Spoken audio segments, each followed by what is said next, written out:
sports have played a positive role in the lives of so many of the students here, and how they've gone on to have great success in their careers. So I just want to congratulate them all the inductees, and just encourage that positive work.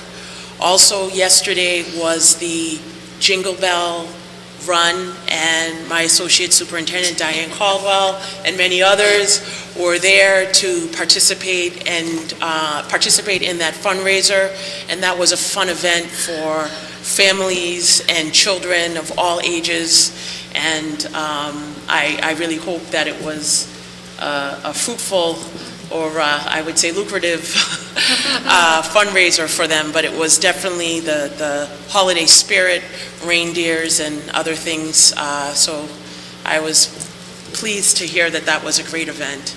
And my final comments will be, since this is our short week, Wednesday is early release for all of our schools, because we're getting ready to go into our Thanksgiving holiday break, so I just wish all of you a happy Thanksgiving break if you do celebrate it, and just enjoy the time with your family and friends. Thank you. Very good. Thank you. I know a few of the colleagues were at the run yesterday. I'd say about 600 people.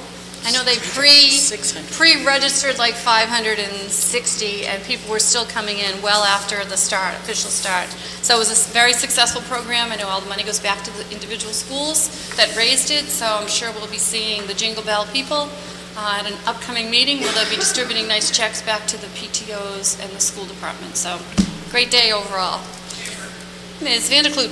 I think that that was Judy Lonergan's baby, and that she was the one who started it, and I think that whenever we talk about it, we should mention, because it was a great idea, and she really put a lot of work into it, and she got it off the ground, and we're really, our schools have really benefited from the fundraising that the run accomplishes. Very good. Thank you. Thank you. First item under the reports of the superintendent, report on Project HARE grant. Yes, Project HARE grant will be presented by Rachel Perry. Thank you. Please come forward. Hello, Ms. Perry. Good evening, Mayor Burke, Superintendent Vincent, and members of the school committee. The Project HARE Substance Use Prevention Curriculum Grant has provided select middle schools funding to implement one of 3 evidence-based prevention curricula. One is the Michigan model, which we already have. We have the Michigan model from K to 12, and what we're going to use it for, since we already have it, we're going to use the $13,387 for training for our staff. It will give them a 2-day full training in the Michigan models with specifics to the substance use prevention units. That will be for our physical education, health education, and guidance counseling staff. We also have a little bit of money left over to make sure that we purchase extra kits for our guidance counselors so that they all have their each individual kits.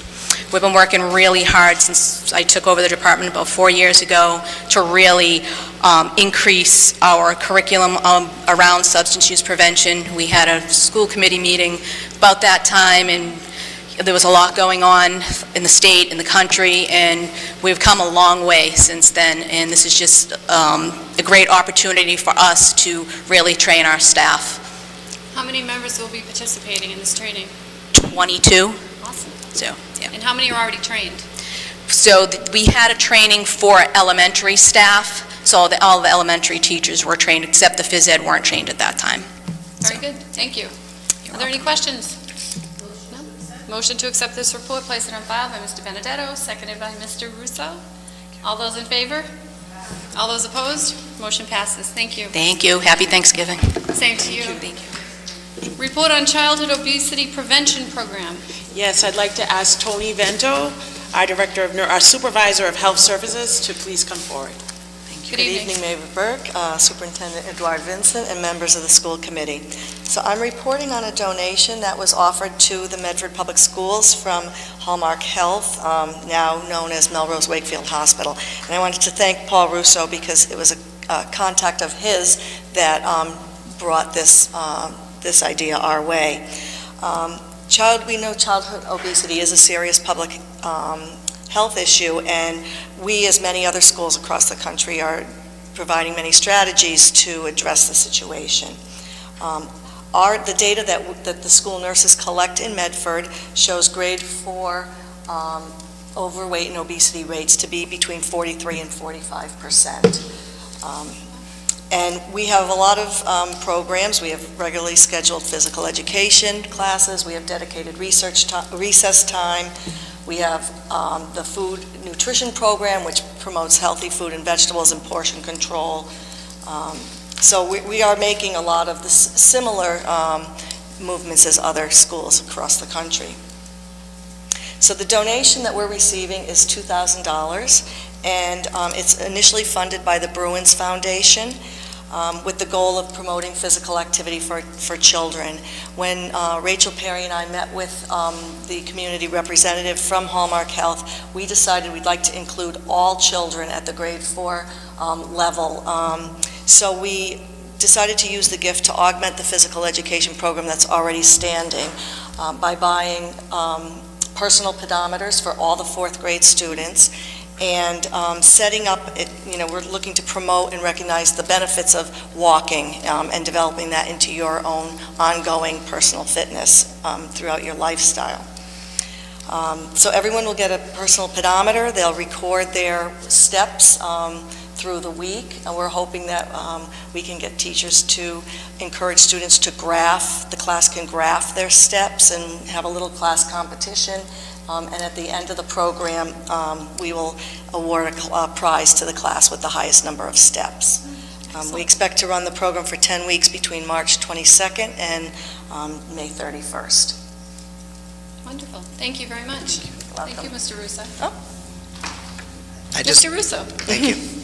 Thank you. I just wanted to highlight how quickly this all happened. I had to go back in my emails, and I first was contacted on August 29th of this year. So I was really surprised when I saw this on the agenda, because this level of efficiency needs to be highlighted. So thank you so much for getting it just done so quickly. Thank you. Very good. Is there a motion, Mr. Ruggiero? Do we have a sense, so you have the overweight and obesity statistic together, do you have a sense of what the obesity statistic is for children in the 4th grade? It's less than, this is aggregate data, so I didn't pull that out. Typically, it's about a third, of what the overweight data is. If you want that at another time, I can provide that for you. I would be also interested to know different grades as well. Oh, I have that here. So grade 1 ranges between 32 and 34% for overweight and obese BMIs. Grade 7, 34 to 46%. 40 to 47, did you say? Grade 7 is 34 to 46. 34. And grade 10 is 39 to 42. The second number being female girls, first number being boys. So the 4th grade has a particular problem. It does.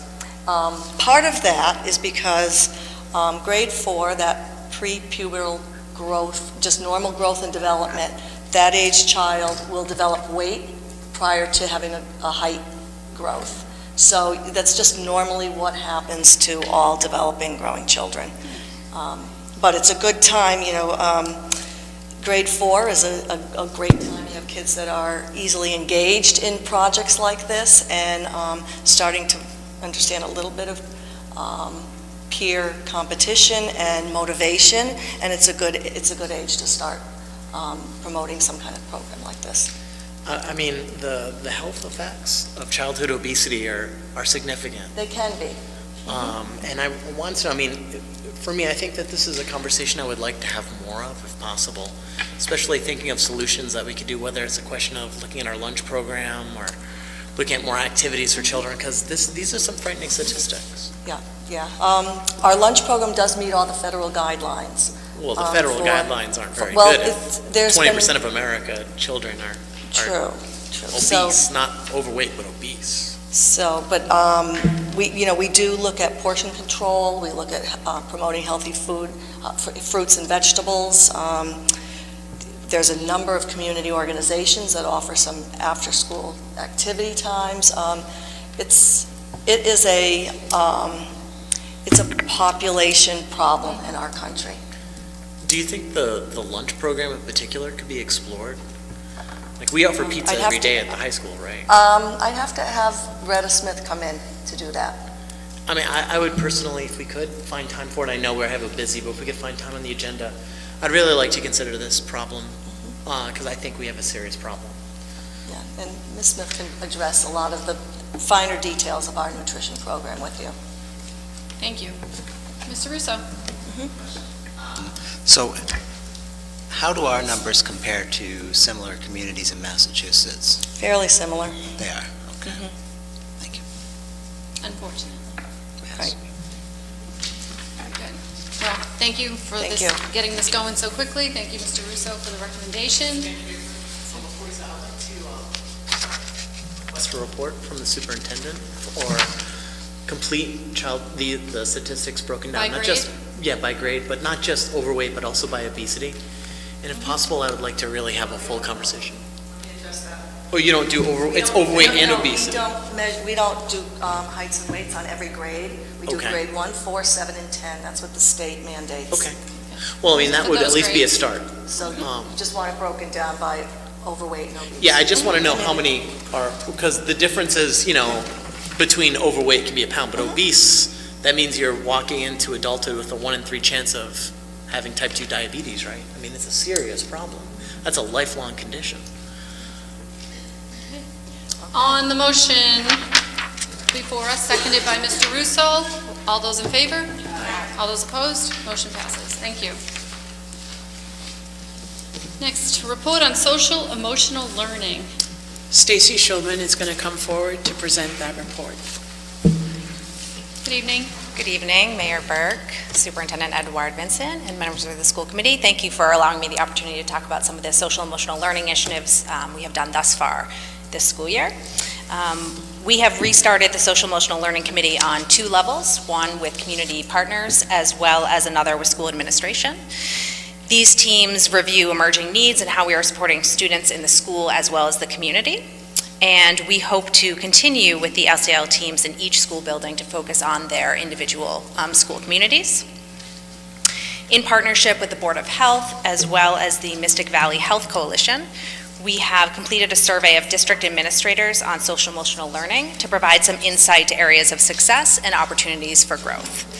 One of the notable outcomes was that 92% of respondents strongly agreed to the statements, "I understand and value social emotional learning being taught to all students," which showed an overwhelming support for continued efforts regarding social emotional learning throughout the district. In partnership with Elliott Human Services, we'll be starting an evening support group for parents caring for children or teens with anxiety and or depression. This will begin in the coming months, and thank you to Mr. Fallon. This will be hosted in the Bistro at Medford High School. We have expanded the zones of regulation methodology throughout all of our elementary and middle schools. Adjustment counselors, school psychologists, guidance counselors, occupational therapists, and speech pathologists are supporting classroom teachers and students in learning the language to improve the ability to foster emotional control and self-regulation. This provides a common language throughout the district, and we will continue these efforts over the next few years until all classrooms have the opportunity to participate. There have been a significant number of presentations for students as well as professional development for faculty. In October, Respond Inc., a domestic violence prevention agency, came to speak with high school students in their health classes regarding the signs of a healthy relationship. This was the 3rd year we had partnered with this agency, and we are very, very thankful of their work with our students and the generous amount of time they provided above and beyond the grant that we had received.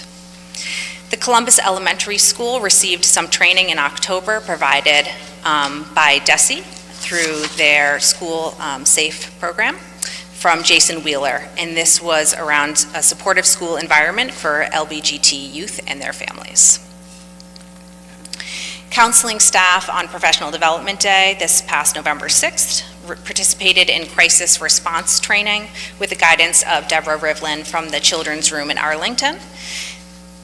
This provided more information for how to support students after a crisis, as well as an opportunity to consider any unique circumstances within their building and additional preparations we would need.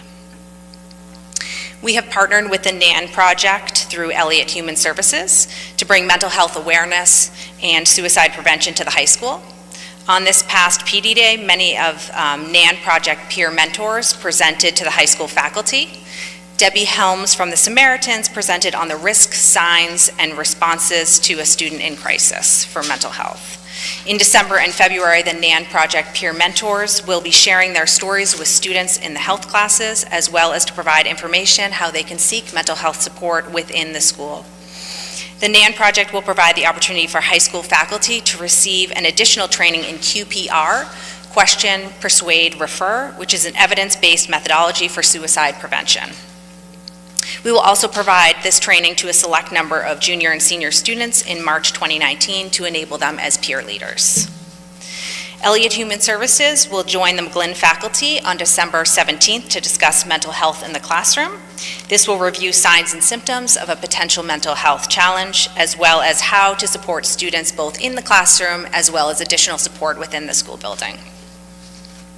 Lisa Bandoyan from the Board of Health has organized another year of risk to resiliency training. This professional development series consists of 5 trainings to faculty, and this will offer 10 PDPs, run from November to May. We will have many more opportunities for faculty this coming year. We have added a new section to the Medford Public Schools website called Social Emotional Learning, and we will be populating that with opportunities as well as resources for faculty, staff, and students. Thank you.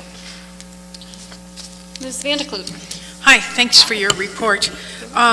I wondered, as you spoke about the zones of regulation, I know that the Medford Educational Foundation had received requests from different guidance counselors or whatever for signage, for materials. Have we been able to provide our students with, or each of our schools with some materials to support the zones of regulation?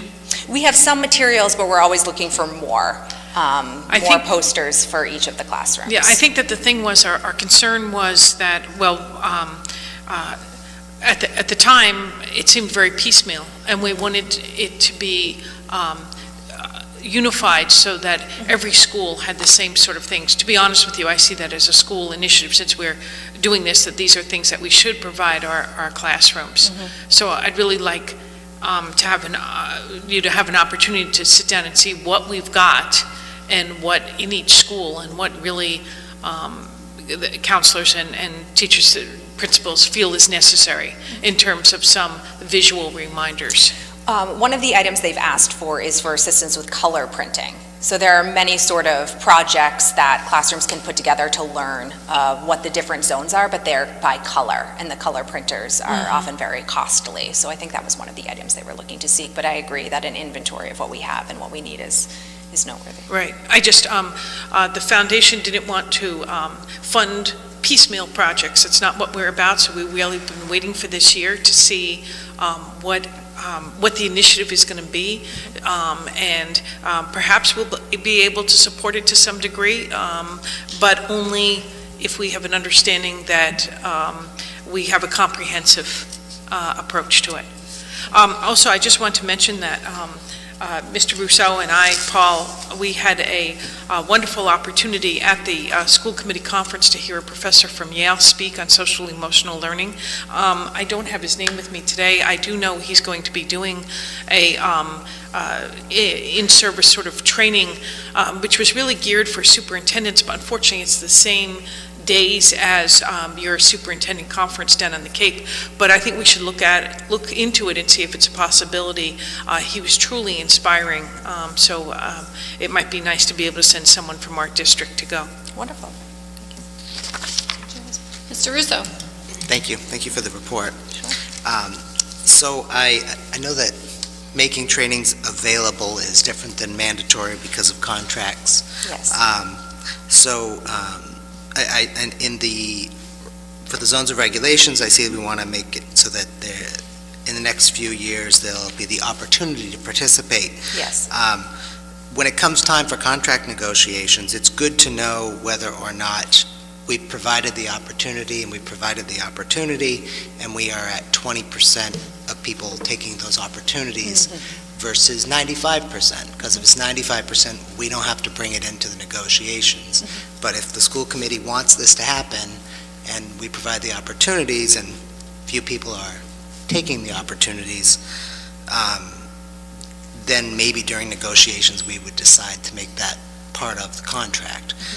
And I find that, not just on this, but in several other reports, never get a sense of what was the total number of teachers that could have taken the training, what was the total number that actually took the training, and making something mandatory in part of the contract costs money. We don't want to add something and make it mandatory if virtually everybody's doing it voluntarily. I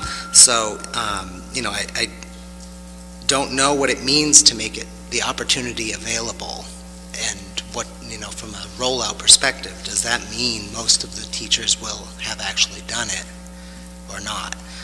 And I'm not saying you have an answer for that, but just sort of a bit of a pontification about some of these words and how they don't give me the information I feel like I need. And I do have another question, though. I have a bunch of questions. The survey, 92% of the respondents strongly agreed. How many respondents was that, and how many possible respondents was that? That's a good question. I'll have to look into that. I'll just keep going with my questions. On the Columbus Elementary LGBTQ youth training that Desi did, which I was very happy to see, we aim to provide the training at all of our schools. I would be more than confident in saying that none of our schools do not have LGBTQ youth.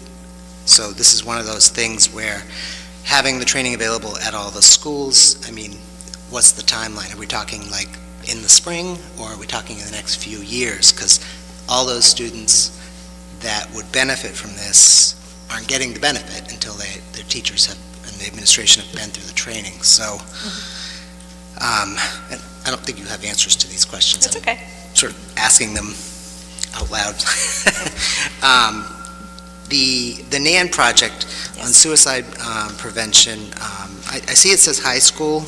There's been more than enough recent high-profile middle school suicides to make me question why we aren't doing it there. Yeah, so we asked the NAN project about that. They have not solidified a program for the middle school level, but they have graciously asked us to work with them this year to look at their curriculum on what they would be providing middle schools, with the hope of rolling it out next year. And they would offer it to Medford for no cost, by the way. This is a free program they have provided to us with a significant amount of staff time that they are providing for our training. That's awesome. Thank you. And then, no, that was my last question. Thank you very much. Thank you. Can I just follow up with one question? In your second paragraph, you mentioned the committees, the school emotional learning committees, and you said there are individual committees at each of the schools? That is the goal. That is the goal, yes. so that's not in place right now? Not yet. So we have our administration that has a committee, and then we have community partners. Who are the community partners? So we're meeting with the Board of Health. We're hoping that the Medford Family Network will be joining us, as well as Elliott Human Services. Okay, so it says we have restarted it. Have we restarted it? Or We've had 2 meetings so far. Meetings with so we're everyone sort at of the building table. up to it. Okay. I think it's really important that the teachers be involved as well, not just at the top level. Yes, I agree. Really dig deep and get their input, because they're dealing with the issues on the ground every day. So I think that's really important. Thank you. Thank you. Mr. Benedetto. So can we get Mr. Russo's very important questions in a follow-up report in the next few weeks after these trainings have come? Like how many people have come, all those specific questions? And we can email you them if you need them. That would be helpful, thank you.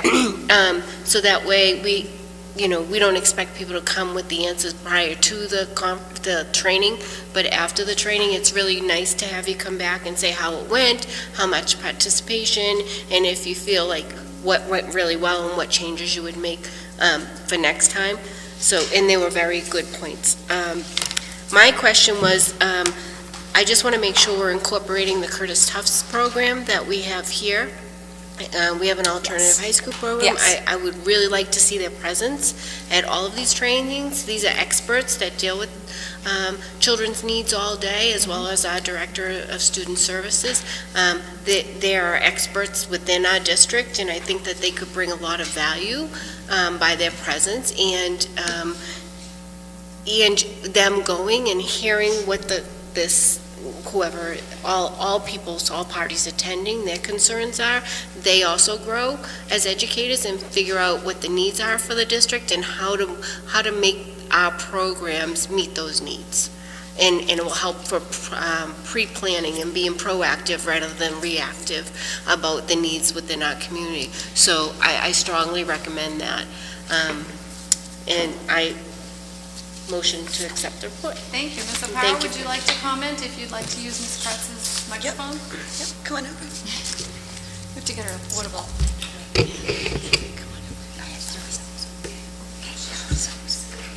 Oh, yeah, come on, just bring your chair.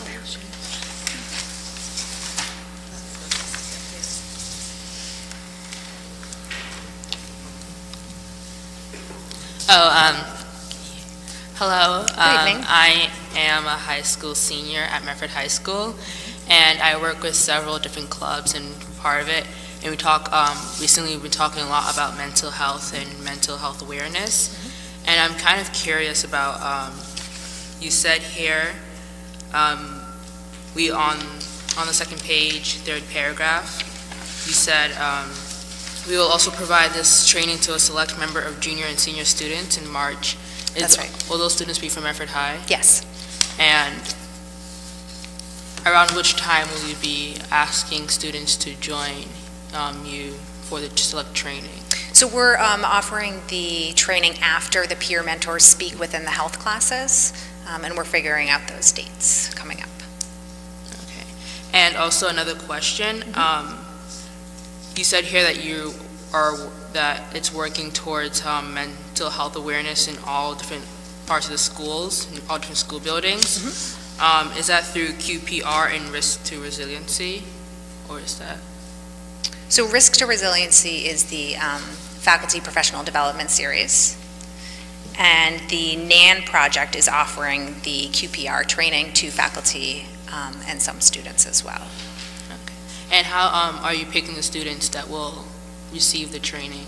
I think it'll be through a volunteer basis after the peer mentors present in the health classes, as well as probably some nominations for club leaders as well. That's all. Okay. Thank you. Thank you very much. Mr. Ruggiero. Thank you, Mayor Burke. Thank you for the report. I just recently finished William Derslowich's book, Excellent Sheep, and it talks about this idea of the raising rates of anxiety and depression Yes. among children and students in America. I wanted to know, do we compile statistics about reported incidences of depression in our school system? We have the Community That Cares survey that surveys students and asks them some questions related to this, but we do not have specific data on every student if they have been specifically diagnosed with anxiety or depression. I can fill you in Thank on you. that as well. Okay. So any student that has a physician-diagnosed mental health illness that comes through on a physical or as part of any ongoing case management with the nurses, we do keep that data. But do we, for children of a certain socioeconomic class, they might not necessarily have access to, Well, I'm just curious, like, when children come in and report a scenario or report Right. suicidal thoughts, for example, Right. is that information So reported? breaking down our data by different variables like that gets a little bit more difficult because the school brains system doesn't, I'm not able to pull that out. I have to go hand by hand through every single record. So, no, it's not broken out like that. But I do know the incidence of, for example, last year, in the end of the year status report that goes to the Department of Public Health, district-wide, we had 660 students with a physician-diagnosed mental illness. Jeez. That's like a fourth of our student, no, like a And eighth of our student body. that's, you know, parents have they have the ability to control who knows that information and who doesn't. So I think that's probably a smaller number than what may be out there. Right.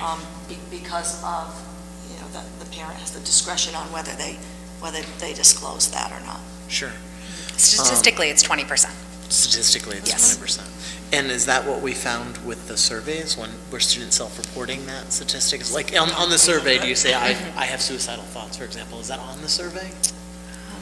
I don't think, there is a self-report of anxiety and depression, and actually, I've been working with a lot of these numbers for a grant that I'm putting together. On the Community That Cares survey from 2017, 31% of our high school and middle school students reported, self-reported having feelings of depression and anxiety. So there's more self-report than there is physician diagnosis. And do you have a sense And of that's how consistent. that's changed over time, or is that number remain I don't consistent? know how that's changed over time. I have only looked at the most recent survey, which was 2017. I think it would be very helpful for me it's if we grown. could look for a report, when we're doing the obesity report, if we could have sort of a health day. It would be interesting for me to see reports and statistics about obesity, statistics about mental health, and also statistics about drug use as well, because I would like to see sort of the many different comorbidities, I guess, of health in our system. I can tell you about our most recent data on that as well. Oh, okay, great. So depending on age, the high school data for tobacco use, vaping, and vaping, marijuana, and alcohol ranges between 19% and 24%. Do you have a for sense high of school. if children are self-medicating? If they're using alcohol, for example, to treat their depression? I would assume that's a likely assumption. The middle school, the rates were lower. It was between 6% and about, I want to think, 13%. Yeah. We can compile those statistics. Are those That Board of statistics- Health we is can do very that. much involved in that Yes. as well. Right. Through the chair, Dr. Edward Vincent, are these statistics provided to the state versus different school systems? 'Cause it'd be interesting for me to know how Arlington is doing, how Medford's doing, how Somerville's doing, like our sister cities in the neighborhood. What are the health factors of those districts? Would they report to the state? I would say yes, but I don't know how much of it I actually would have access to, but I'm willing to. So every, school districts that receive essential school health services grants, they have to report this data on the end of the year status reports, and we also report monthly data to the Department of Public Health. I don't know I don't have access to other districts' data. They used to compile this in a report, and I haven't seen them recently on the Department of Public Health website. I mean, it'd be interesting for me to, maybe we could request that from the Department of Education. Public health. Public health or education, I'm not sure where the data would be compiled. But it'd be very interesting for me to know how we're doing, and especially in regards to, like I said, other factors that we could, maybe if we improved diet, we'd also help depression, help drug use as well. So, thank you. Very good. Mr. Russo? Last year, I think it was in December, I attended a school committee meeting at the high school because of construction here, and there was a report on a survey. That was our public health. That was Penny that presented Penny. to school committee we had the meeting at the high school. Yes. Is that an annual? Yes. And so will have we a be lot of having that data we can again give to you. in December or whenever? Okay, great. Thank you. The Communities That Care survey is also scheduled to be done, to be conducted again February of 2019. So we'll be gearing up to send out those surveys again. Thank you. Very good.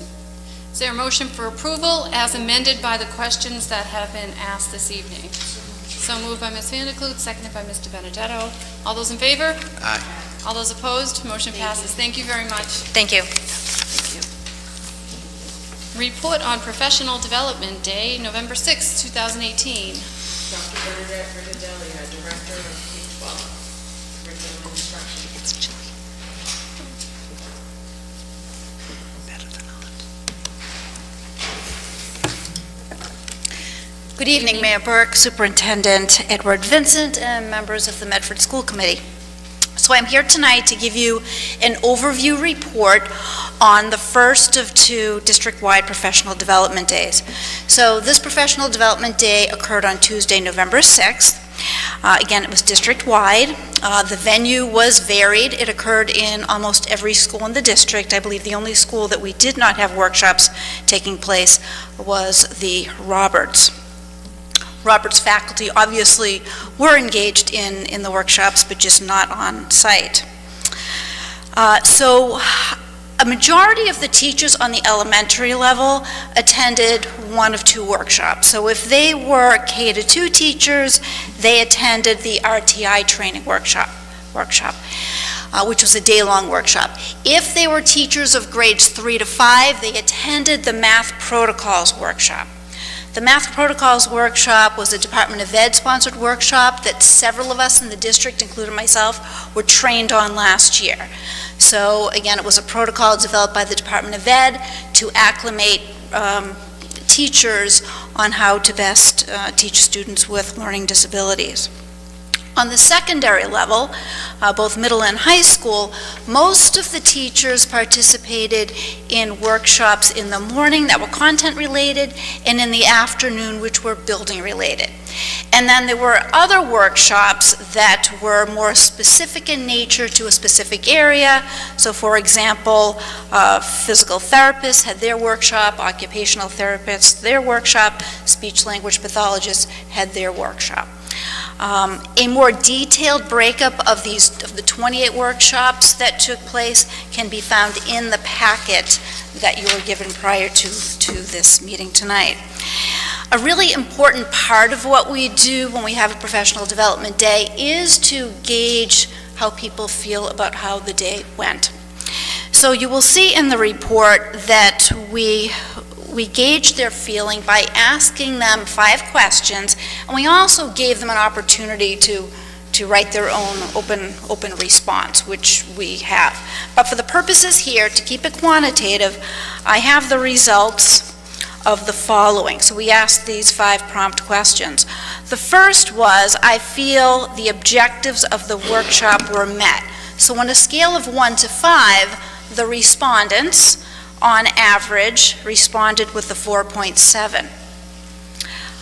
The second prompt, the presenter of the workshop was or were well prepared. So in a number of cases there was more than one presenter, and the mean result of that was a 4.9, again on a scale of 1 to 5. The third prompt, the presenter allowed enough time for questions. The result there was 4.8. The fourth prompt, I feel this program can be incorporated into my curriculum, that rated a 4.5. And then lastly, I feel that this program balanced theory and practice. So the mean there was a 4.6. So a comment was made earlier about how many respondents does this include. I will tell you there were about 745 respondents. Keeping in mind that some teachers attended 2 workshops. So we don't have 740, I think it was 745 or 743 teachers in the district, but several attended more than one. To get a little bit more specific, because it was raised and we talked about the non-project, there were 64 respondents for the non-project. So I'm just giving you specific here. All of the prompts for those questions occurred within a similar range to the responses that I gave you for the whole. The lowest being a 4.2 and the highest being a 4.9. So I think that the response averages that you have in the report were pretty indicative of the results of the district-wide workshops. Many of the workshops were conducted by specialists in their field. Other workshops were conducted by highly trained, competent, skilled people within the district. So I think we had a good mix. Overall, anecdotally, from looking at those open response questions, we had a very good response.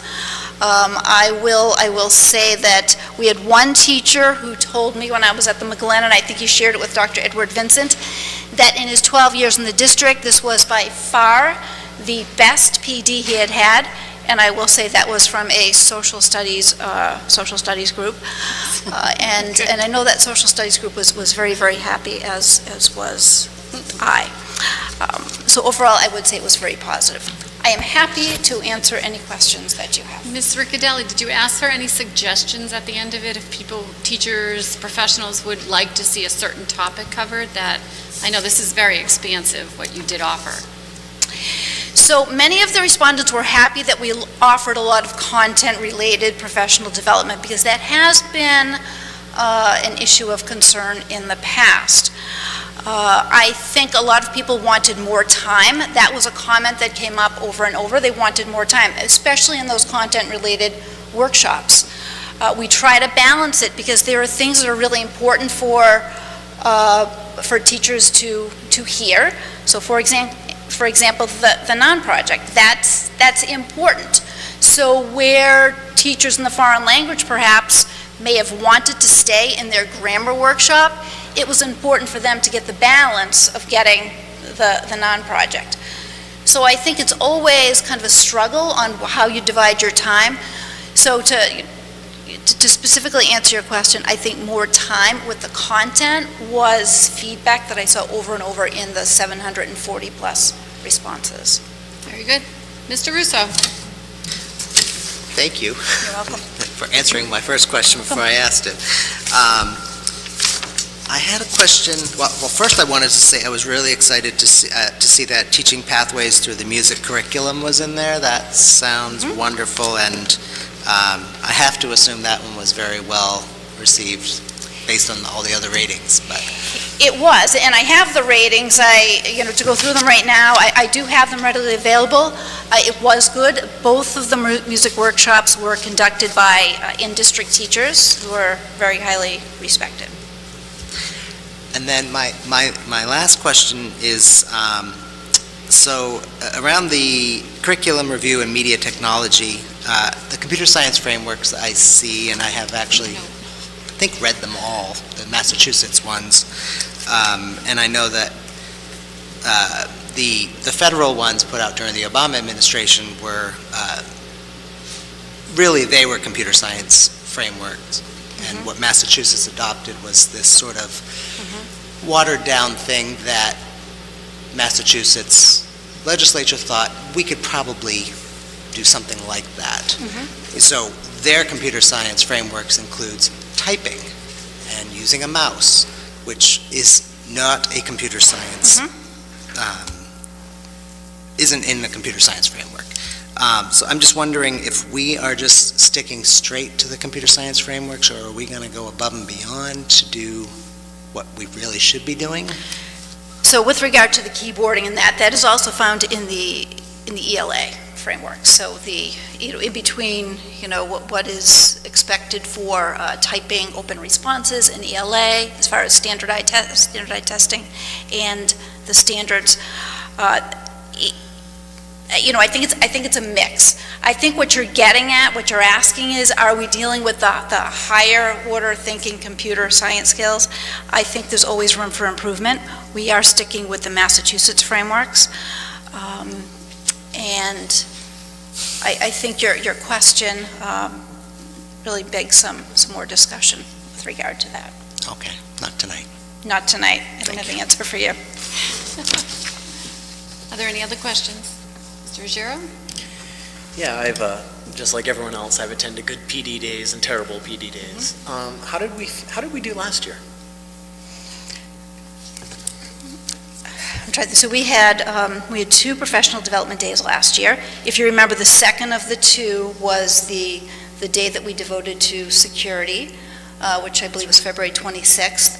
So I'm going to go back to the one last November. I didn't bring the results with me. Yeah, that's what I was curious about, how did the survey response? So what I will say is that we did not have as many workshops as we did this time, so there were 28 this time. I don't remember offhand how many we had. I don't remember the responses being as rich and as good as these. The last time I thought we had a very positive reaction from the respondents was when our professional development committee helped out, and we did it collectively with our professional development committee, which I think that was 2 years ago. So I'd have to look back to look at the numbers. We do keep them, so I think that's probably the best answer I can give you. That's fine, right that's now. fine. And I want to know, how often does the PD committee meet, the professional development? The PD committee has not met I'm not sure when the last time. I would say I think 2017 was the last time it met. And so did you pick out these workshops yourself, or did you work with the superintendent to find these workshops? This was a group effort. It was the superintendent, it was Diane Caldwell, the associate superintendent, it was our directors. We do things collaboratively. I certainly cannot take, I'm not responsible for the entirety of this project. It really was a group effort. Well, thank you very much for putting it on.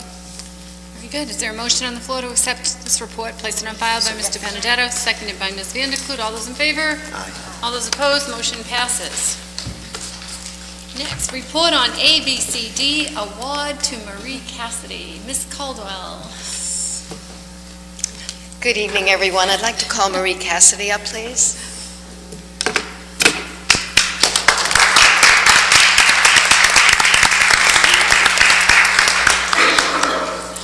So most of you have already read the report that's already on the blog that Lisa Evangelista provided, and it's part of this report. On October 26th at the Marriott Copley Plaza Place, the 2018 ABCD Community Heroes Celebration was held.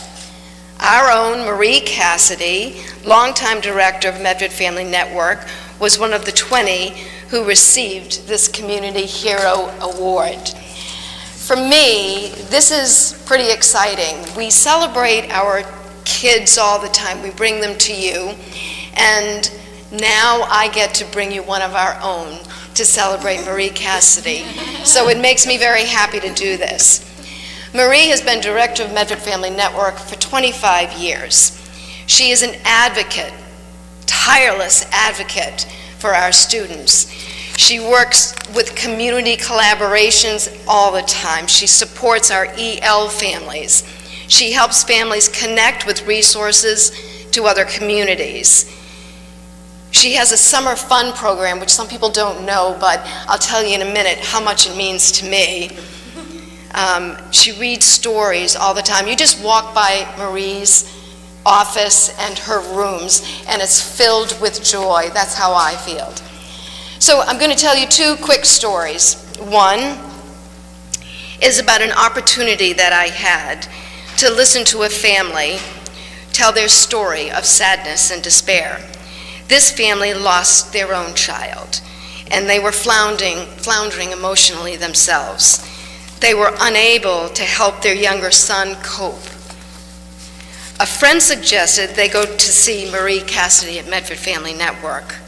Marie helped this family find their way back again. Counselors helped this family get strong so that they could support themselves and their son. Through utilization of the Medford Family Network, play groups, parenting education programs, and the referral services, this family flourished to the point that they became leaders of the Parent Advisory Board. And now, this mother is offering a parent education program herself, paying it forward, all thanks to Marie Cassidy. This mother shared her story with the Children's Trust when I was at a meeting one time. It really touched my heart. But another wonderful thing that Marie Cassidy does is her husband wanted to take her on vacation. This is really hard for Marie because she's a worker. She's a workaholic, doesn't like to leave. So he said, I have tickets for Paris, I think it was. And he said, you have to go. So Marie asked me, she said, Diane, can you just do a play group for me at Wright's Pond? Well, I'm up for any kind of game. So I said, well, what do I have to do? She said, well, just show up and pick up the stuff and put it in your car. I had no idea what stuff Marie has. If you've been to her rooms, you've seen how much stuff. So we piled, I think there were 2 cars filled with stuff. Toys, games, blankets, all kinds of stuff. Books, yeah, everything. Blocks. So the kids come to Wright's Pond, and everybody's playing. But one of the best parts for me was the singer-dancer we had that was playing games and singing, and the kids were up there. But I really think I danced just as much, if not more, than those kids. So for me, it is my pleasure and my honor to recognize Miss Marie Cassidy for all she does for us.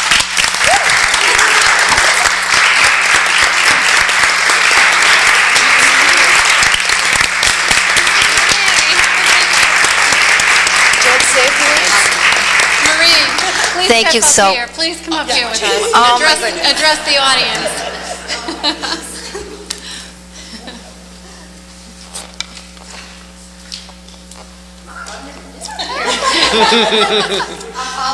All the way up here, yes, all the way. The Medford Public Schools is proud to recognize Marie Cassidy for receiving the Community Hero Award signed by all of us.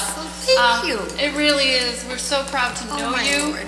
And she always puts the families and the children first, always. I can speak of a Wright's Pond story, too. I don't want to embarrass her, but we were doing a night with the performances up at Wright's Pond this past summer, and Marie got rear-ended. Her car got rear-ended as she was approaching the pond. Oh, I did. Does she stop, panic, go home? No. She pulls her car up, that the trunk's all pushed in and everything else. All the toys were in there. That's a choice. And she's like, don't worry about me. I'm fine. I have to get these for the kids. And I'm like, oh my God, I would have been panicking. But always, everything you do, the 1,000 million lights that you put up here for your event, we just took them down, I think. But you do an amazing job, and you're such a spirit in our community. Thank you very, very much. Thank Could I you. say a few words? Yes, if you it's don't all mind? yours. You know me. Thank you so very, very much. As you know and you heard, I absolutely love the opportunity that I've been given to do this. I'm a born and bred Medford girl, and I can say that. And I absolutely love the fact that I can give back to my community. And what I hope I've given to you is my years as a park instructor in Medford, as a arts and dramatic supervisor, as a teacher at the Roberts Junior High School, as a social worker, as a Head Start director, a Head Start teacher, a community development specialist for the Office for Children, and a grant writer. That was a really important part. So pulling that all together, I was given the opportunity to start this program 25 years ago, and I have been loving every single minute of it. The joys, the frustrations, the challenges, and the ever-changing Medford that we have going, right? It's changing all the time, and we have to grow and change with it. So I hope we've done it, but I have not done this alone. I have an amazing staff that works for me and with me. I have an amazing community. The government here in Medford. I have an amazing business community, organizations, the hospital, collaborations and partnerships go on and on and on, and we continue to make them. And that's the beauty of this. We want to continually grow, never replicate or duplicate, but always give the best we can. And together we will do this. Again, I want to tell you how I am blessed with an amazing staff of playgroup leaders, of parenting educators, of childcare staff, outreach workers, ESOL teachers who really love what they're doing. We all have that kind of passion, and I think it reflects back to the Medford school system, who opened those doors for this to happen. The school committee opened those doors and continue to open those doors to let it all happen. I want to just very briefly tell you the 5 protective factors under which all of our programs, everything we do, all the fun stuff and the tough stuff are underpinned by. And they are social connections. We want to make sure our families are not isolated and alone, for all of our families who live or work in Medford. Parent resilience. When those tough days come, it may be next year, it may have been last year, we want that bounce back factor so parents can have opportunities through me, through my staff, through our programs, through information and referral services to get what they need to bounce back. We're a child abuse prevention program as well as an education program. We offer child development, the third one is child development and parenting education information. So we are peppered with all kinds of opportunities, single-shot programs, long-term curricula, all kinds of ways where parents continually learn how to be the best they can be. Kids can be difficult. Behavior issues are everywhere. So how do we become better at dealing with them? That's what we do. The fourth one is concrete supports in times of need. You may have heard about my mitten trail for the holiday help, about my turkey trail to help our families with food support and all of that. That's concrete supports in times of need. It may be short-term, maybe long-term, housing issues, domestic violence issues. We're there to help concrete supports in real ways. If we can't give it, then we'll get it for you in the best way we can. And the last one we spoke about a little earlier this evening is social and emotional competencies in children and adults. So we do that. We offer all kinds of programs from birth up to age 8. So we get the parents in there early in the ball game. And I know we need to do more of it because we haven't reached every single family yet. But with your help, we can continue to do that. So I'm going to cry, but I am blessed to be here. I am blessed to be here. And to be a hero, I guess we're all heroes together, okay? We're all doing this together for our families. So thank you very much.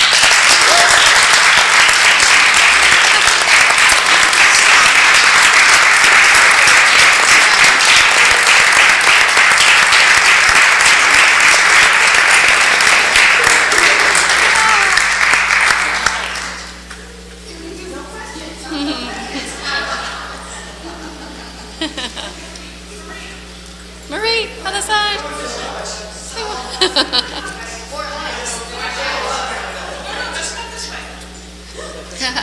That machine's in the way.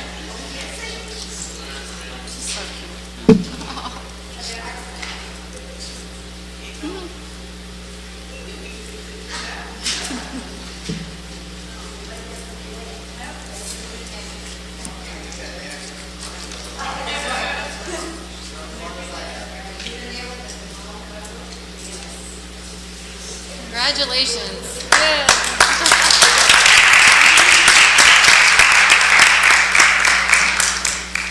Is there a motion to receive this report and place it on file by Mr. Benedetto, seconded by Mr. Russo? All those in favor? All those opposed? Motion passes. Report on grade 8 open house. Yes, Paul DeLeva, headmaster, and Principal Chad Fallon. Good evening. Good evening, Mayor Burke, school committee, Dr. Edward Vincent. On Thursday, October 18th, from 6:30 to 8:30 p.m., the MHS and MVTHS complex had our annual 8th grade open house. This year, we tried to do something a little bit different than previous years, where we tried to do student-led tours throughout the building, hitting certain stations in certain spots. The second half of the night, which we thought would work out as well if people wanted to come later, we tried to do a self-guided tour, so if you entered the building, you could have got a map and head in that direction. In an analyzation of the night, we did notice there was a lot more student-led tours than self-guided tours that were coming into the building. The reason why the format had changed is I'd met with a few families that were looking for a different experience than what they had before. So utilizing some things that I had done at the Andrews and hoping that we could do some things a little bit different up at the high school as well as the vocational school kind of became the brainchild of this program. During this time, students went to designated areas, certain areas within science labs and certain areas within classrooms, the club fair, the gymnasium, vocational shops. What we came to realize is that there's a lot of stops for a short amount of time. Based on feedback that we asked from families after that night, I think it was a good night overall, but not everybody could get where they needed to go. As a matter of fact, I think we did a little adaptation. When it got to the self-guided tours, we then decided to kind of invite people to break off and go into areas that they could leave their student-led tour and go into different areas of that evening. I did try to say goodnight to everybody to see as a sort of formative assessment how the night went. And people left pretty positive regarding this. We did send out the survey a little later. Again, feedback, maybe we should send it out a little earlier. I think I sent it out the next day, and we didn't get as many responses as I had hoped to have gotten. But again, responses are good either way, so it helps us reflect on what we need to adapt. That's my end, if there's anything that you'd like to add as well. No, just that we had our 17 programs open on the vocational side. We had demonstrations in 5 of our programs ongoing throughout the evening, so parents could see students actually working on things, live projects. T-shirts were being made in graphic arts, carpentry did a project, media tech was open. Everything was open, but there were certain shops that were doing demonstrations. This is the second year we've done that, so last year I tried it, it was a big hit. So each year we'll try to rotate through a few different programs, or at some point we might have even more giving demonstrations. But I echo what Paul said, there's just not enough time. And it'd be great if we, we're going to streamline it, and we're going to really figure out how to do it even better next year. Very good. Thank you. Mr. Benedetto? I just had a question. I know in the past you used to do 2 different nights, one for vocational and one for the high school side, and I know since the merger that we try to combine it because it is one school with 2 programs, and I just want to make sure students that not necessarily think the high school might be for them might get that opportunity, and the opposite as well, students that might not have thought of the vocational programming or looking at it have that opportunity. So I do like the idea of it. It's just a lot to cover in one evening, and I just was wondering how, if you're going to have another night, and maybe in the spring, because people weren't able to get around. So I think the challenge we run into, and there's a few challenges that go into it. Number one, we don't want people to think that there's a vocational side and a high school side. We want everybody to know that this is now one school. So a lot of the reasons of doing it the same night is to kind of keep that same message that's coming across, that it's not Medford High School, it's not us, it's both of us as one. There's some contractual things we run into. I will say on the high school side, that's volunteer. On the vocational side, that was their night of service per the contract. So we also run into those kinds of issues as well of trying to figure out, what's going to be the contractual night of service, which as of right now, the second night of parent-teacher conference nights are going on at the high school. So we have to always try to divvy up the use of having people come at night. I'm sure a lot of people love to volunteer, and I will say that a ton of people volunteered. That was not really the issue. It's, I guess, again, how do you balance so many stops in so little time? Ms. Vanderkloot? I did get to attend the evening, and I did find it very difficult to get around to all the different places. I joined a tour group. I will say the kids were great, and I heard and read in here in your report, which is terrific, even though you didn't get that many responses, the responses you did get were very helpful, and many of them mentioned how terrific the tour guides were. But I was a little bit concerned because it did seem that it was hard. I went back and, went back to the CCSR, and then it was all the way back around, and it was like, whoa, this isn't, and I started to see people sort of leave their tour group, which was problematical. The other thing is, and it just because you're before me, I'm going to ask the question. In here, a couple people mentioned it was very hot, and I think they were referring particularly to the vocational school. After that evening, I asked John McLaughlin about the heat issue, and he did tell me that someone was coming in on November 6th. Is it better now? Yes. It feels better. Yeah, good. Because I haven't followed it up in any other way. You know what I'm saying? Yeah. And so I just was curious how it was. May I respond? Yeah, please. So I understand where it was problematic getting to everywhere, but I want to take note that this is the first time we tried something like this. And there will always be things that we need to improve on. So again, it was a brainchild. It was something we were going to try differently. Being my experience at the Andrews and knowing the feedback I received from parents in 8th grade at the time from last year, I tried to take that into account this year regarding things that were concerning on the last open house. So a lot of the reasons why we did the student-led tours was to kind of see if that would balance out. Sure. Paul, my comments aren't meant to be a criticism. Oh, no, It's just of course a not. question of the fact is that you've got a lot of things to showcase. Right. And, it's a relatively short 2 hours of showcasing them. So I'm glad, that it went as well as it did, and that, I think it's a continual refinement Yes, process. Absolutely. Do you plan another one later in the year? So again, we go to the challenges of the contract, which is determining what nights we can have people. For us, it would be another volunteer night. On the vocational side, they have advisory committees as well that are contractually there. So it's not like we would not try not to do something like that. It's just, again, getting the manpower and getting the whole, everything situated again and planned out. And I can say too that, the teachers on the vocational side, when we met after it to debrief, there are a large amount of teachers that would do something again.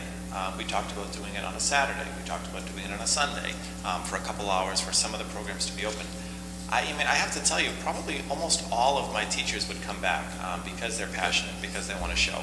So we have a few things in the works I'll be reporting to you later in the year. One being that when I go and visit the 8th graders, we're going to provide opportunities for them to come over. We're going to provide a bus. We're going to, anyone who's interested and wants to come over, they're going to be able to. It doesn't get the parents, but sometimes that's okay. Sometimes it's good for the students to come and experience it, get excited, and go home and talk to the parents. So there's going to be opportunities for them to come back in a different capacity. So stay tuned, because we do have some ideas. Excellent. Very good. Thank you. Mr. Benedetto. A follow-up to that. I know that they had summer program, like a preview of different programs that the high school vocational programming offers. Is that going to be in the works for next summer as well? Yes. And can we advertise that very early? Yeah, we tend to, I think that was advertised around March, actually, when we received it, for sure. Very good. Ms. Kurtz. I just wanted to thank you for the report, and I was there that night too with Paulette, and I joined a tour, and I really liked the student-guided tours. In reading the survey, I think a lot of people did, and they liked seeing all the students in the classrooms, and so I was wondering, some of the comments mentioned that maybe if the tours were a little bit shorter, like maybe like 2 minutes or 3 minutes instead of 5 minutes, and maybe could they cover like a couple of different programs, like side by side on one floor? Because I noticed that some of the tours went right by some of the programs that the kids were waiting outside, and they just kind of walked right by those programs, and I kind of felt bad, and they say, oh, where are they going? Are they coming back? And and I know that they had to stick to their tour groups, and I know you were just trying it out for the first time this year, but I really liked the tours, because having somebody walk you around, it was more organized. But I know to get through all those programs, it would take hours, Right. And I will say, it's not a well-thought-out science, especially when you're doing it, when I did it at the Andrews. There are some people that are very passionate about what they're presenting. So the 2 minutes, even if you try and you prep, keep it to 2 minutes as best you can. You can't stifle the excitement that's what they're presenting. So sometimes it goes over on that end of it as well. So again, things in the works. I think, like Chad had said, we both debriefed. We debriefed with staff. We're looking on how to improve. I don't think taking this format away is exactly the right way to go, in my feeling, but I think there's plenty that we can adapt and improve on. Yep. And there was one comment that I really liked, and it talked about the cleanliness of the school. I was, really impressed, because that's something that we don't hear a lot about. So that was something that I was excited about. I'm just going to try to find it here. Well, thank Carolyn for that. Yeah, no, it was awesome. I was, wow, that was amazing, Don't worry, I met them again on Friday. So I just wanted to, I really appreciate the survey results, and, thank you very much, both of you. Thank you. Thank you very much. Thank you. Is there a motion to receive this report and place on file by Ms. Vanderklut, seconded by Ms. Kretz? All those in favor? Aye. All those opposed, motion passes. And our report on Veterans Day. Ms. Kaiser? Dr. Chiesa, our Director of Humanities.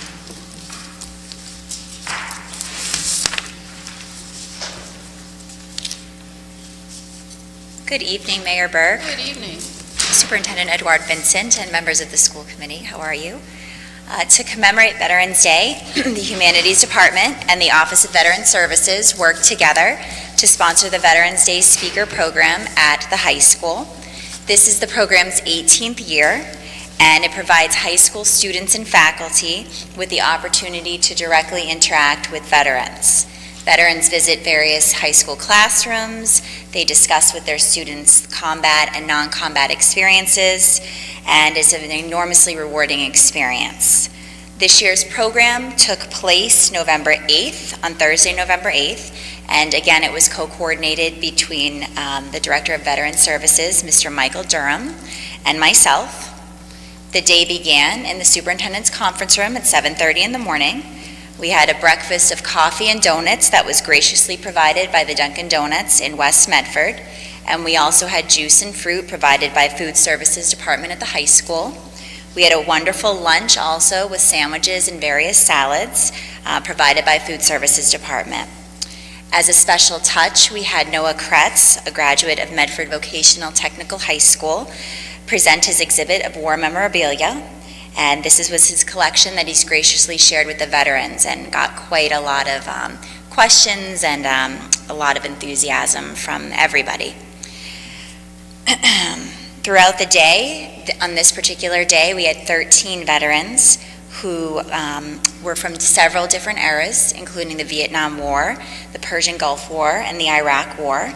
They visited 46 classrooms, and they provided us with a wonderful overview. Mayor Burke and Superintendent Edward Vincent were also in attendance, so thank you both for taking the time to join us. And many of the veterans, I just want to add, are graduates of Medford High School and Medford Vocational Technical High School.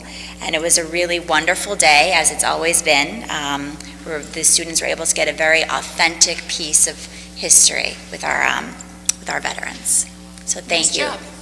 Thank you. Thank you. It was also an opportunity for Lieutenant Durham, who's our new Veterans Service Director, to meet a lot of our veterans in our city, as well as the students and teachers at Medford High School. I know it was a great day, and many of our police officers are veterans, and they participated as well. So it was a great showing, I think, from the community at large.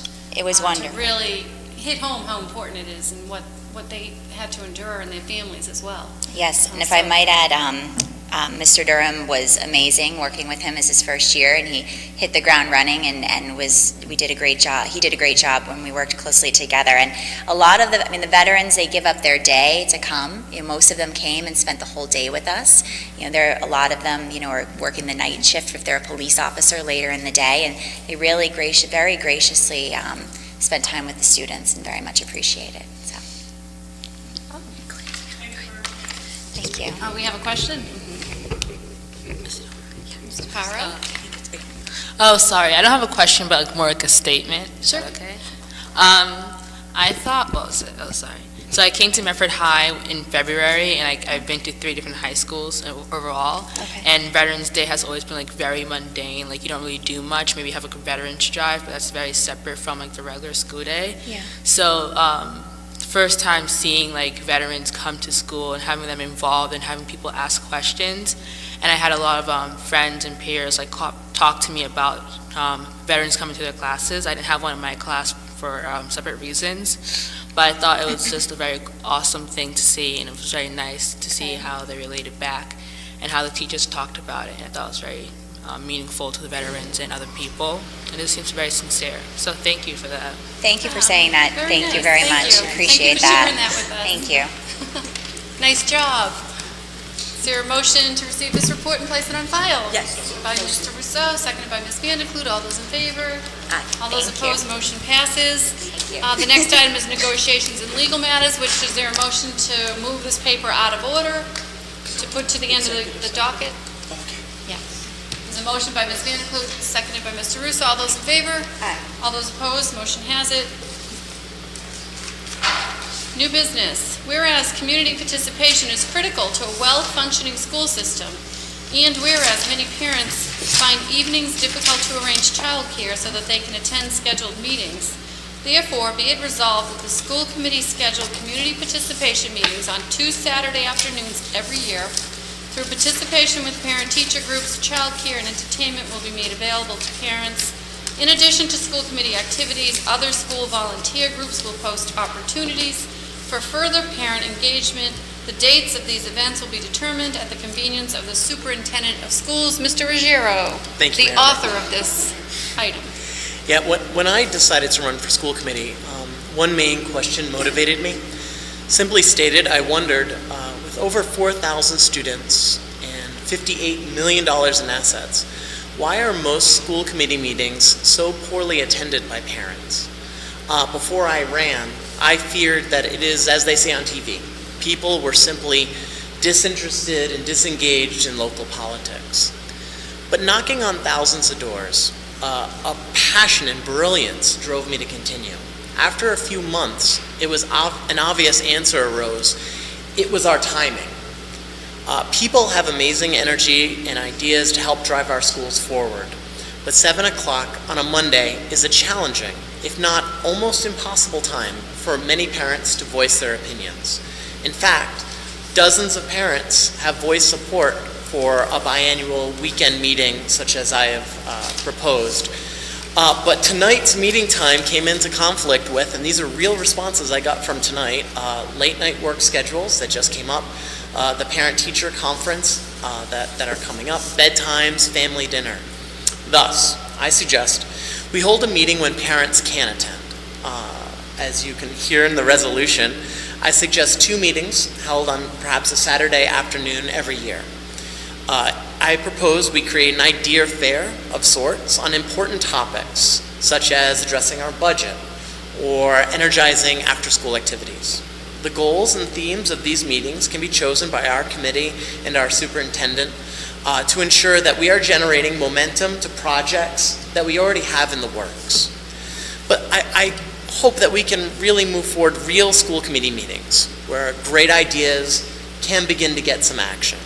Additionally, I would like to invite Corey Check members of the PTO to help with childcare, entertainment, and food during the event. With these amenities, busy parents don't have to wrestle dinner or childcare for frisky kids. Personally, I would love to see these events catered by our new bistro. But most importantly, I would like volunteer groups and PTOs associated with our schools to advertise opportunities for people to contribute. Clay Shirky coined the phrase cognitive surplus to describe the untapped energy and talent people have available after work. I honestly believe that the city of Medford contains hundreds of scientists that would love to open up and help out with STEM students, hundreds of artists ready to inspire, dozens of CEO dads and professor moms ready to open up their business and labs, if only asked at a time when they aren't at work or tucking in their kids. Before we open the floor, I want to acknowledge that I've left a lot of the details and dates of these meetings open to discussion. I know that our superintendent has to work out the details, and I hope to work with her as we move forward. Seeing that we are almost up to Christmas, perhaps only one meeting this year is possible. But I'm really excited about this proposal, and I can assure you many parents feel like that this would be a great addition to our school system. So thank you. Thank you. On the motion, Mr. Russo. Thank you. My question is, have you looked to see if other communities have done something along this line and their success? I've done a little broad research. I know that some private schools have done it in the past. When I was a teacher, private schools would hold like sort of a weekend open house / school committee activity. I don't know how many Massachusetts districts do this, but I do believe, once again, that if we give it a shot, we can maybe pilot something that Massachusetts has. Okay. And I just want to make it, and when I read this, I do not see that this is a school committee meeting. We will not deliberate. We won't have to have a quorum, or the whole thing has to disband. Or is this a school committee meeting you want to have where we take votes and there's roll call and somebody doesn't show up and the whole thing's over because we didn't have a quorum? So I just want to be clear which one you think. Yes, all the people that would be involved, yes. I mean, this is something that we can leave open to debate as well. Personally, I would like to see it as an official school committee meeting with roll call. But, I understand administrators have to come in on Saturday, might be challenging. So we have to talk about contractual issues as well and see if this is possible. I did talk with the members of MASC. It is possible for us to hold a weekend meeting, an official school committee meeting on the weekend. But is it possible for us to have an official meeting where we're not following Robert's rules and therefore making it a very not? We would have, if I could interject, if it's a school committee meeting held on another day, it would be just like this. It would have to be like this. Okay. It wouldn't be like an open house, which a private school that doesn't have a school committee Right. would offer, where they want to show off their school, which is what they just did few nights ago. That's very different than Right. a committee meeting. And I guess that's what I'm trying to really get at, is because, I've had conversations with Mr. Ruggiero and others about how this isn't a dinner table.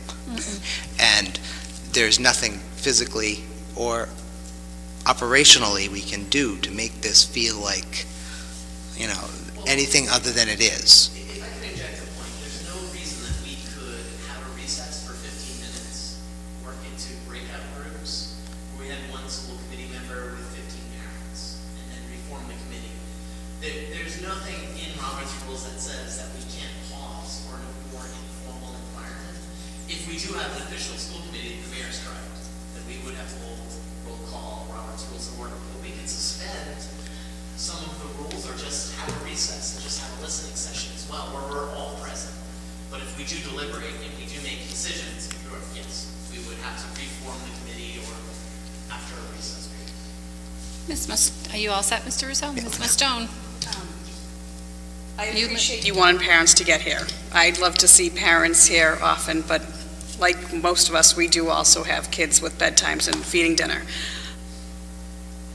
We have 8 subcommittees that I think if a parent has a real concern about an issue, we've all been emailed on that issue, and most of the time, if it's an issue that a number of parents are concerned with, it does get addressed at a subcommittee, whether it's buildings and grounds, community relations, curriculum, special ed.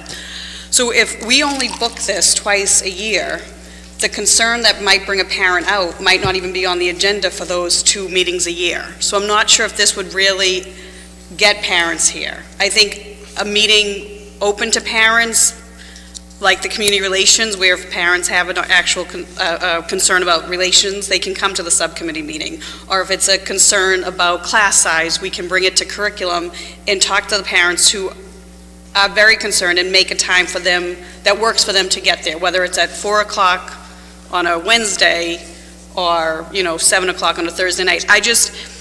Having 2 meetings a year, that doesn't mean their issue is going to fall on the agenda for those 2 meetings. Sure. I would like to suggest that we have a system, a way of thinking. Yeah. Something goes wrong, and it's really bad, all the parents show up. Wouldn't it be great if the system was, let's actually work together on making something right? A more proactive response in how we plan the policies of our schools. So, while it's important, obviously, oversight in talking about problems is an important element. I think it's also important that we provide a time and a space for new ideas to be proposed in our community. But I feel like any meeting could be an idea. But I feel like parents have reached out to all of us. I'm sure we all have solid problems that people have reached out that we've all done solutions. So whether it's going to the high school for TLC with Mr. DeLeva or doing a walk audit on Salem Street for parents at the Roberts. I know everyone here has done projects specific to parents who've reached out. So I haven't heard from parents saying that they haven't been heard or there's an issue that they would have come if it wasn't on a Monday night at 7. Maybe it's different parent group than I'm speaking with than you're speaking with. But I haven't yet heard a parent say, Mia, we need a meeting on a Saturday because the school committee's not hearing us or not addressing something that we've brought to your attention. Once again, like I said, I don't think that the question is, there's some terrible thing that we're just not doing, per se, like a slide that needs to be repaired. I think the issue is more inviting people that have a resource available that they might be able to provide. And by creating a time when they can actually attend, they can actually begin to engage with the community and try to figure out how they can fit that resource into the needs of our schools. Okay. Are you all set? Yeah, I think we'll Ms. agree Kretz? to disagree, at least from Okay. my side. Ms. Kretz? Yes, so I have a question. Did we conduct any surveys with the community, like one of the, like a, an online survey, asking them, would they come to a school committee meeting on a Saturday? Because it is going to be tricky. We already have the calendar set for the year already, for the whole school year. And then contractually with the administrators that come and present, can they come and mandate, like, we would actually have to, mandate them to, they work Monday through Friday, late into the evening, they're away from their families all week, all night. And now we're going to have them, I'm sorry, you got to be away from your family one more time because we need you to come in on a Saturday. I mean, has anybody asked the administration, like, what are their thoughts or views, before we just jump right in and making a decision that we're going to have meetings on Saturdays? I was just curious what was done behind the scenes, because I haven't received any inquiries from parents asking to have a Saturday meeting either. So it came to me as, what is this all about? I didn't know, I was confused, because it was almost, the message we got was mentioning that there was a lot of communication between school committee members, and I was just wondering who, because I haven't been communicating on it or receiving messages myself, and it brought up more questions, for example, sports and church, athlete dancing and band, and those are going to be other reasons why parents can't come to the Saturday school committee meeting. Weddings, communions, birthdays, like, it just goes on and on. Like, there's more events on the weekends, Saturdays especially, doctor's appointments, dentist appointments. I know I tend to put my dentist appointments on Saturdays, and a lot of families might. I mean, there's equally amount of reasons to have it on a Saturday, not have it on a Saturday. It's just, I'm thinking maybe we should do a survey before we jump into making any decisions, and that's what I'm thinking. Mr. Benedetto, and then Ms. Van der Kloot. Thank you. So I really think that my colleague is trying to do is have like a brainstorming, meet the school committee, bring your talent and your ideas for us, like maybe a goal-setting meeting with the school committee present, like, so to hear what the community thinks are priorities, thinks ways that they can join the school committee in different ways, the school department in different ways, and be helpful, active participants in the school community as a whole, as opposed to having a more formal meeting, if I'm hearing you correctly from what I'm hearing. And I think he's looking for an opportunity to have a way for people to have access to us as a committee, and to just like volunteer and give us ideas and priorities and like dialogue. More so than like an official meeting with the administrators.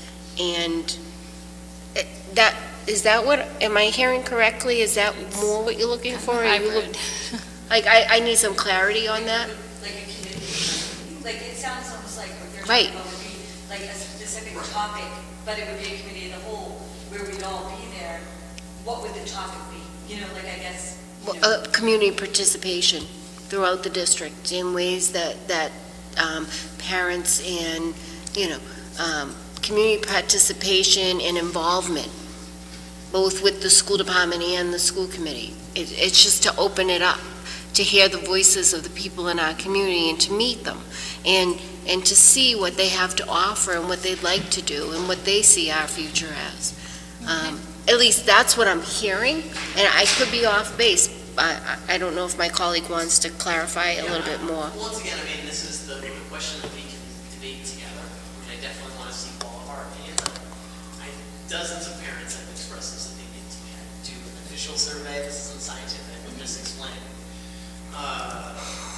Monday at 7 is a tough time. Yeah, there's always going to be issues on the weekend as well. So some parents that can come on Monday may not be able to come on Saturday, right? But I do believe that if we create an event atmosphere, we create like child's care, a movie that we can project, something that's more fun as well. There's childcare in the environment. maybe ice cream. That could also Do that all, provide an incentive. that happens at other events that we're at. Ms. Van de Cluden, sorry. Right. So Michael, I've been thinking about this a lot in different ways. One of the things, as soon as you just said ice cream, one of the things that I was thinking about is, and I think there are some things that you haven't really been able to participate in yet. So, for example, having a formal meeting and having all of this sort of a information fair and volunteer fair and childcare and entertainment seems at odds. They don't seem to fit together for me in terms. I'm not sure what the value is, but there is always valuable being accessible to constituents. So part of the thing that many of us have done is, for example, in February, the MFN hosts the ice cream social. It's a Saturday afternoon. And I was trying to say to myself, okay, so one piece, for example, is most often, certainly many of us are there. Maybe what we should do is start 45 minutes early or something and do have an opportunity, meet the school committee members before we go and serve ice cream, because we always go serve ice cream. Frankly, it's a great time to meet and interact with community members and their kids, and it's a lot of fun. But maybe there's a way to formalize a little piece of that so that there's a session beforehand, or, we have our job to do. And of course, you have to be careful because you don't want to compete with the magician, okay? But, so that's one way. Another thing that we used to have was an evening with the superintendent, which the school committee members tended to show up at. And for a while, there was a period of time when we actually got a pretty good response. It was an opportunity then for the superintendent, and if we might say, an evening with the superintendent and school committee members for the community to come to hear the initiatives of the superintendent and school committee, so that it was sort of understanding what the vision was of the body, and doing something which was targeted. I think the question that, and we've discussed volunteer work and the community engagement, the subcommittee has talked about volunteer work. To me, that almost feels separate. Or we have a health fair that happens on Saturday, and the health fair would be, if you were to think about healthcare and volunteering, we already have an event.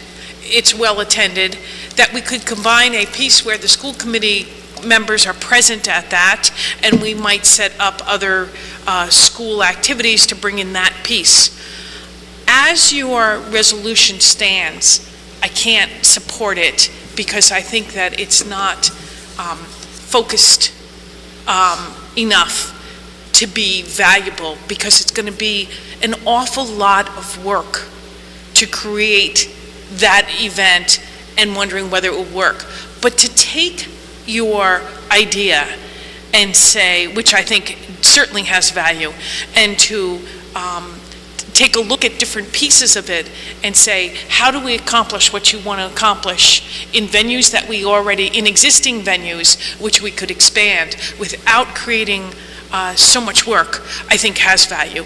So right now, rather than vote on it, I think the interesting thing is I think it should go back to the community engagement subcommittee, and that would be the place to kind of sort out and to identify ways that we could work on this objective without going to one Saturday event. Now, the other piece of it, which I've mentioned to you just a little bit, I do think that one other thing that we might look at, maybe it comes at the same time when we do a superintendent thing, is helping inform the committee a little bit more about our budget. So, just another piece. Are you making a motion to send it So to I'm the making a motion to send it to subcommittee.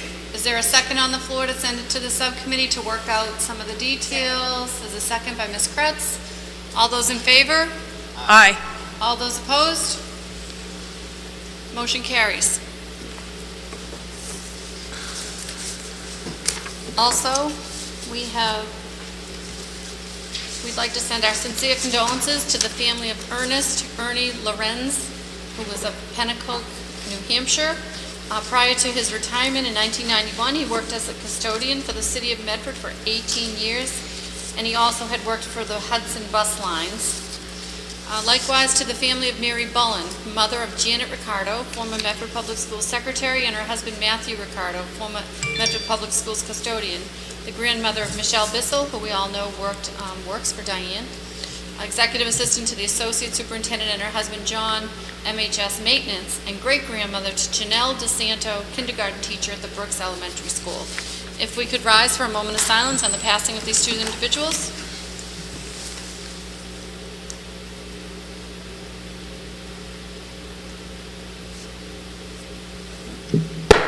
Thank you.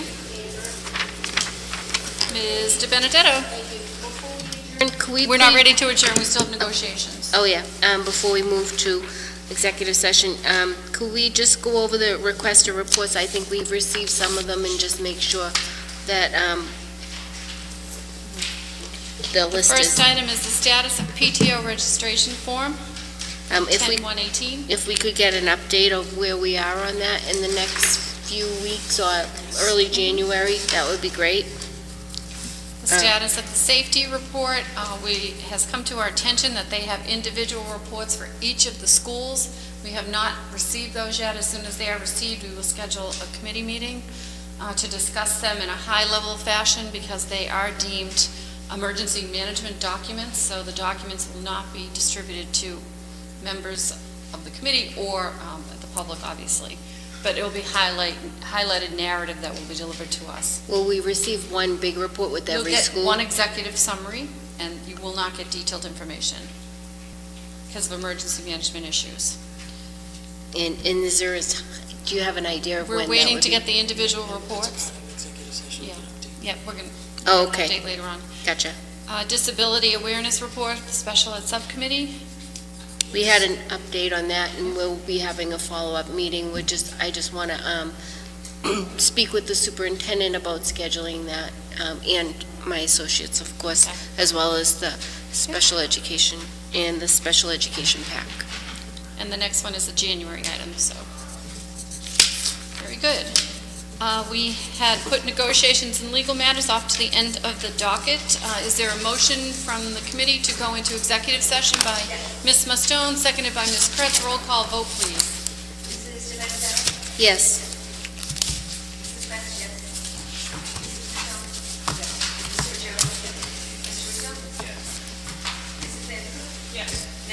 Yes, and vote 7 in the affirmative, 0 in the negative. The motion passes. We will enter executive session, and we will most likely adjourn. We will adjourn from opening up our executive session later on. Thank you.